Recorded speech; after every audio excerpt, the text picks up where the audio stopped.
Halo guys, gue Antoni Golan. Apa kabar semuanya? Di video kali ini kita akan membandingin 4 HP yang harganya ada di kisaran 4 jutaan. Menurut gue ini seru banget ya, karena tahun ini kita punya opsi smartphone yang keren-keren di kelas harga segitu. Jadi kali ini kita akan membandingin Nova 5T yang harganya sekitar 4,5 jutaan, terus ada Vivo V19 yang harganya udah turun di angka 3,8 juta, terus ada FE51 yang masih stay di 4 jutaan, dan yang terakhir ada Realme 6 Pro yang harganya sekitar 4,4 jutaan. Dan kalau kalian penasaran belinya di mana, kalian bisa cek link di kolom deskripsi. Di situ ada link pembelian untuk 4 smartphone yang kali ini kita bahas. Terus kalau kalian mau belanja dari rumah untuk kebutuhan elektronik, kalian bisa cek itu semua di Shopee. Mulai dari smartphone, aksesoris, kebutuhan komputer untuk kerja atau work from home, elektronik rumah dan dapur, sampai aksesoris gaming, semua ada di Shopee dan lebih murah juga di Shopee. Soalnya di Shopee kita bisa ngedapetin gratis ongkir ekstra potongan sampai dengan 50.000 dan ada voucher cashback spesial untuk produk elektronik. Jadi langsung aja cek page elektronik murah di Shopee sekarang.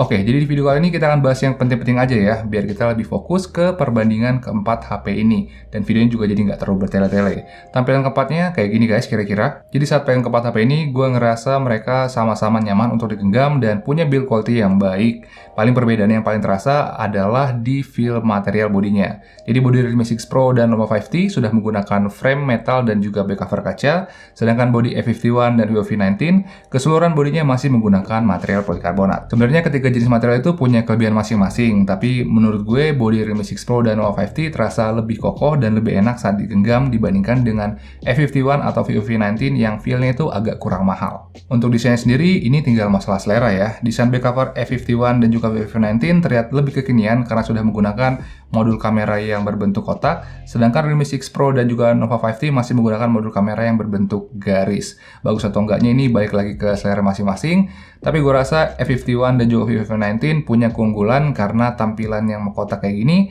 memang terlihat lebih fresh dibandingkan dengan kamera Realme 6 Pro dan juga Nova 5T.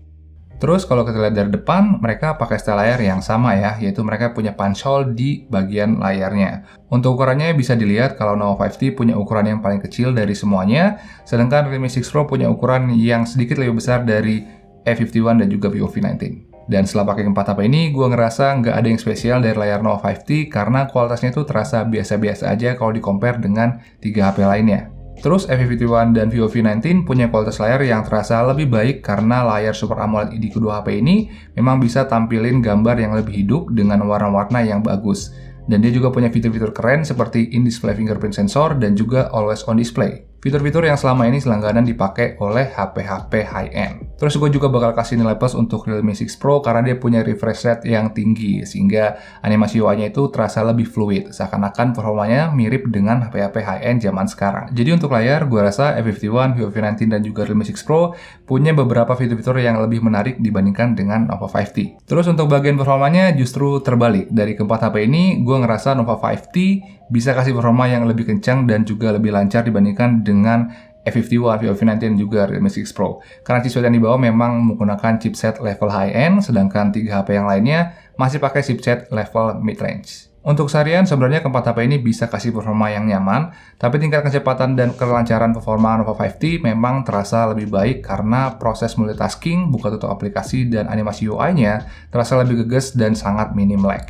Terus performa F51, Realme 6 Pro, dan juga Vivo V19 gue rasa masih ada dalam satu level yang sama karena perbedaan kecepatan dan kelancaran ketiganya nggak terlalu berbeda jauh. Tapi kalau mau diurutin, menurut gue Realme 6 Pro sedikit lebih kencang dari Vivo V19, sedangkan Vivo V19 sedikit lebih kencang dari F51. Terus kalau ngomongin performa gaming, tentu aja Nova 5T lebih kencang dari semuanya ya, karena HP ini bisa ngejalanin game-game berat dengan settingan rata kanan dengan baik dan juga minim stutter. Realme 6 Pro dan Vivo V19 juga masih bisa kasih gaming performance yang baik dan masih aman dipilih kalau kalian memang hobi ngegame, karena mereka sama-sama bisa ngejalanin game di settingan grafis tertinggi dengan lancar walau tingkat kestabilannya masih di bawah Nova 5T. Untuk F51 sendiri sebenarnya performa gamingnya oke-oke aja, tapi kalau dibandingkan dengan ketiga HP yang lain, gaming performance dari F51 ini masih jauh tertinggal karena saat dipakai untuk main game performanya terasa kurang stabil.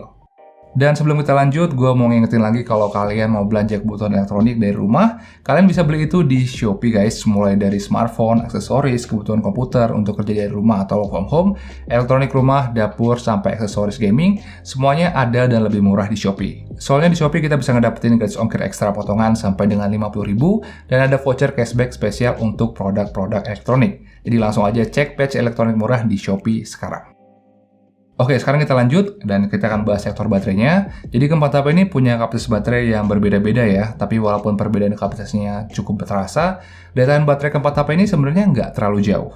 Berdasarkan pengalaman gue, keempat HP ini masih sangat aman untuk dipakai selama 1 harian penuh dengan pemakaian yang normal. Jadi gue rasa untuk daya tahan baterai ini nggak terlalu perlu jadi bahan pertimbangan yang terlalu dalam. Mungkin yang perlu dipertimbangkan justru ada di charging speed-nya. Soalnya keempat HP ini sama-sama bawa sistem fast charging dengan charging speed yang beda-beda. Setelah gue cobain, Realme 6 Pro dan Nova 5T punya charging speed yang paling kenceng karena cuma butuh waktu sekitar 60 menit untuk ngisi baterainya sampai penuh. Sedangkan Vivo V19 dan juga E51 punya charging speed yang lebih lambat karena butuh waktu sekitar 110 menit untuk pengisian baterai sampai full charge. Jadi untuk sektor baterai, karena keempat HP ini punya daya tahan baterai yang perbedaannya nggak terlalu jauh, gue rasa Nova 5T dan juga Realme 6 Pro sedikit lebih unggul di sektor ini karena punya sistem fast charging yang lebih baik dan juga lebih kencang. Oke, next kita lanjut ke sektor kamera. Dari beberapa hasil foto yang gue ambil, di mode auto, Realme 6 Pro punya kamera yang lebih tajam dibandingkan dengan 3 HP lainnya. Ini karena semuanya punya ukuran sensor yang sama, namun Realme 6 Pro punya megapiksel yang lebih besar di 64 megapiksel. Sedangkan ketiga HP lainnya masih menggunakan kamera 48 megapiksel. Untuk foto low light, Realme 6 Pro masih bisa kasih foto yang lebih tajam dan sangat-sangat low noise. Vivo V19 juga bagus karena dia berhasil menyamakan skin tone dengan background. Hasil foto E51 juga kelihatan bagus, tapi miss untuk nangkep warna asli jaket gue. Sedangkan Nova 5T hasilnya kelihatan bagus, tapi noise reduction-nya terlalu tinggi sehingga gambarnya agak terlalu soft. Terus untuk night mode-nya, lagi-lagi Realme 6 Pro unggul di detail, tapi saturasi warnanya itu agak tinggi.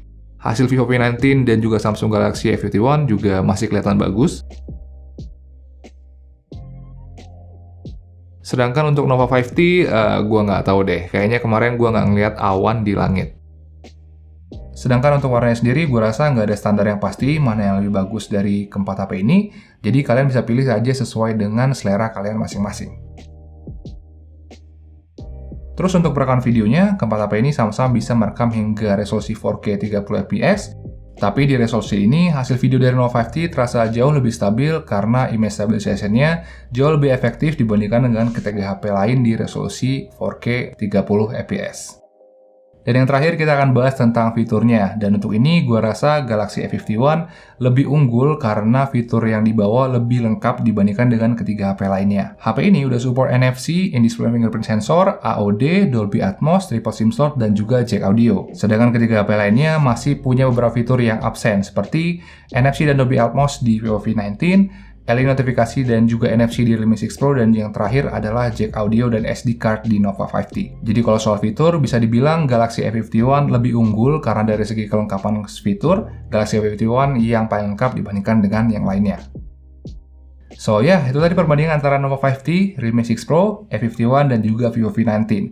Kalau ditanya mana yang paling bagus, jujur gue juga bingung soalnya di antara mereka nggak ada yang paling menonjol di semua sektornya. Keempat-empatnya sama-sama punya kelebihan dan kekurangan masing-masing, dan kalau memang dipaksa harus pilih salah satu, jawabannya bakalan subjektif banget. Jadi kalau ditanya mana yang paling bagus, jawabannya bakalan gue lempar ke teman-teman semua. Teman-teman bisa isi polling di kanal atas ini, dan pilih smartphone apa yang menurut kalian terbaik di kelas harga sekitaran 4 jutaan. Terus kalau gue sendiri, kalau gue punya budget 4 jutaan, gue bakal pilih Vivo V19 karena harganya paling murah dan kualitasnya juga udah cukup untuk kebutuhan gue yang lebih sering nonton YouTube dan juga main Mobile Legends. Tapi itu berdasarkan kebutuhan gue loh ya. Kalau kalian sendiri gimana nih? Langsung aja komen di bawah dan jangan lupa isi polling yang tadi karena gue juga penasaran nih kira-kira selera penonton PC Gadget itu seperti apa. Sip, mungkin gitu aja perbandingan dari keempat HP ini, dan sekali lagi gue mau ngingetin kalau kalian mau belanja dari rumah untuk kebutuhan elektronik, kalian bisa cek itu semua di Shopee. Mulai dari smartphone, aksesoris, kebutuhan komputer untuk kerja atau work from home, elektronik rumah dan dapur, sampai aksesoris gaming, semua ada dan lebih murah di Shopee. Soalnya di Shopee kita bisa ngedapetin gratis ongkir ekstra potongan sampai dengan 50.000 dan ada voucher cashback spesial untuk produk elektronik. Jadi langsung aja cek patch elektronik murah di Shopee sekarang. Jadi ya, mungkin segitu aja video kali ini. Terima kasih udah nonton dan kita ketemu lagi di video-video berikutnya. Ciao!